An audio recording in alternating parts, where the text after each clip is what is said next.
வணக்கம் மக்களே, வணக்கம். சற்று முன் கிடைத்திருக்கக்கூடிய ஒரு முக்கியமான தகவல் ஒன்றை பார்க்க போகிறோம். சற்று முன் கிணற்றில் சிக்கிய 500 கோடி வசமாக சிக்கக்கூடிய திமுகவின் முக்கிய புள்ளி யார்? இந்த முக்கிய புள்ளி யாருடைய கிணற்றில் இந்த 500 கோடிக்கு சிக்கியிருக்கிறது? அமலாக்கத்துறை அதிரடி.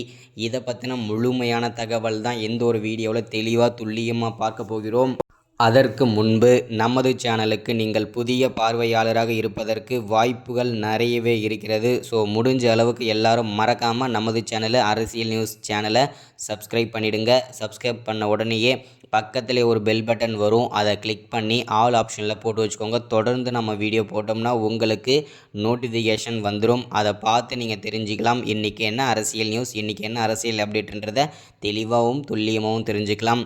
வீடியோ பார்க்குற ஒவ்வொருத்தரும் மறக்காமல் லைக் பண்ணிவிடுங்க, அது ரொம்ப இம்பார்ட்டன்ட். வீடியோ பார்க்குற எல்லாரும் மறக்காமல் ஷேர் பண்ணுங்கள். ஓகே, வாங்க வீடியோக்குள்ளே போகலாம்.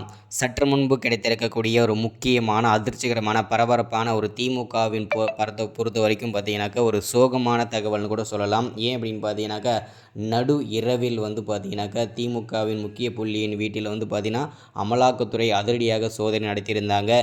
இந்த சோதனையில் பார்த்தீங்கன்னா கிணற்றுக்கு அடியில் 500 கோடி ரூபாய் பணம், கருப்பு பணம் பதுக்கி வைத்திருந்தது அமலாக்கத்துறைக்கு பார்த்திங்கன்னா ரகசிய தகவல் கிடைத்திருந்தது. இந்த ரகசிய தகவலின் அடிப்படையில் அமலாக்கத்துறையுமே அதிரடி சோதனை நடத்தி இந்த 500 கோடி கருப்பு பணத்தையுமே முடக்கியிருக்காங்க.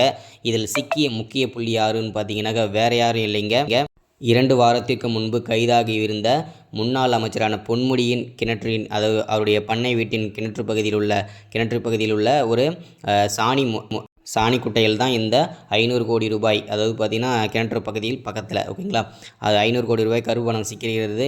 இதனால் பார்த்திங்கன்னா பெரும் பரபரப்பு ஏற்பட்டுருக்கு. இதனால் பார்த்திங்கனாக்கா முதல்வர் ஸ்டாலின் பேரதிர்ச்சியில் உறைந்து போயிருக்கிறார். கைதாக நீ அரெஸ்ட் ஆகிட்டு அதுவும் ஓகே, அதில் ஏதாச்சும் ஒன்று வெளியில் வந்துடலாம், இந்த மாதிரி கருப்பு பணத்தை இங்கே வச்சுட்டியாடா, இப்படி மாட்டிக்கிட்டேன்னு சொல்லிட்டு அவருமே பார்த்திங்கன்னா பேரதிர்ச்சியில் தான் இருக்கார். அது மட்டும் இல்லாமல் கடந்த ஒரு 2-3 மாதங்களாகவே திமுகவில் பார்த்திங்கனாக்கா பல்வேறு அமைச்சர்கள் பல்வேறு துறையில் பார்த்திங்கன்னா பல்வேறு சர்ச்சைகளை சிக்கிட்டு வந்துட்டுருக்காங்க. அந்த வரிசையில் மீண்டும் சிக்கி கொண்டு வந்துட்டுருக்க முன்னாள் அமைச்சரான பொன்முடி பார்த்திங்கன்னா மீண்டும் சிக்கியிருக்கிறார். அது மட்டும் இல்லாமல் அவருக்கு பார்த்திங்கனாக்கா வாழ்நாள் முழுவதுமே சிறை தண்டனை கிடைப்பதற்கான வாய்ப்புகள் நிறையவே இருக்கிறது. ஸோ நம்ம பொறுத்திருந்து தான் பார்க்கணும், அவங்களுக்கு என்னென்ன அப்டேட்லாம் கொடுக்குறாங்க, என்னென்ன தண்டனைலாம் கொடுக்குறாங்கன்றதை நம்ம பொறுத்திருந்து தான் பார்க்கணும். அது மட்டும் இல்லாமல் அமலாக்கத்துறையிடம் இன்னொரு முக்கியமான அறிவிப்புமே கொடுத்துருக்காங்க.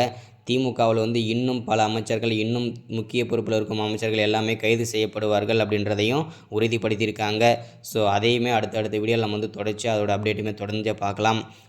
இதுதான் இந்த வீடியோவில் மறக்காமல் அப்டேட்டை கொடுத்துருக்கிறத நம்ம மறக்காமல் சப்ஸ்கிரைப் பண்ணுங்கள், லைக் பண்ணுங்கள், ஷேர் பண்ணுங்கள். தேங்க்யூ.